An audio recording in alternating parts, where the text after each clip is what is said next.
our democracy rests on a free and independent press. And so part of my showing up here today is to show support for the media, even when I don't agree with them. I think it's important to have their voice. Well, that's a whole reason for the First Amendment, right? Yeah. Right? Is to be able to, for us as journalists, to be able to speak truth to power and to be able to hold those who are in power accountable.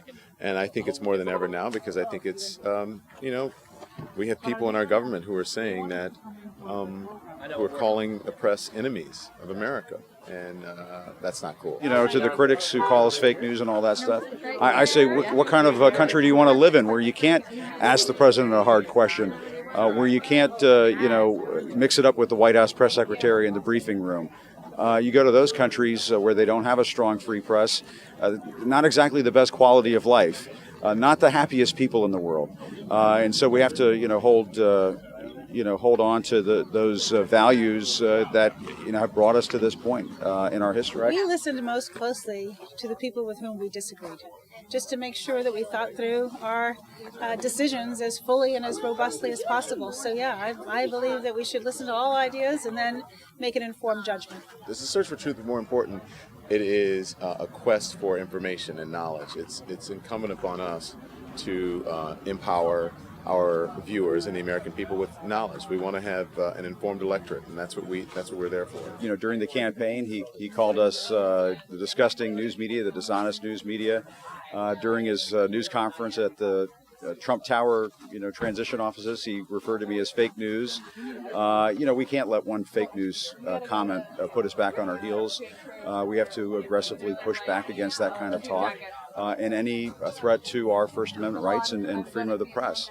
And I think we've all demonstrated that during these first 100 days. I happen to think that for us in the White House Correspondents Association, the White House Press Corps, this has been a really good time for us.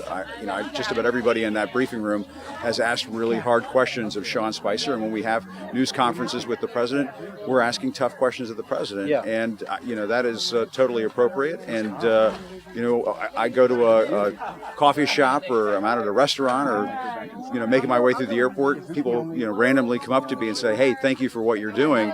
That's a great thing because people are standing behind us and supporting us as we try to hold their feet to the fire. It's important for our country to move forward in any way that we can, and so we have to all fight for what we believe in and try to push our country in the direction we think it should go.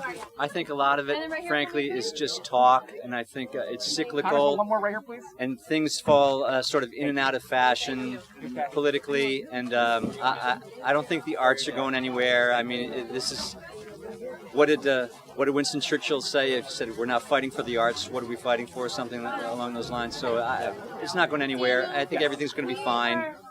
We just need to calm down and remember what's important. I think that it's really rhetoric. I think they do listen to those who oppose them, and I think that because that's what they're most vocal about.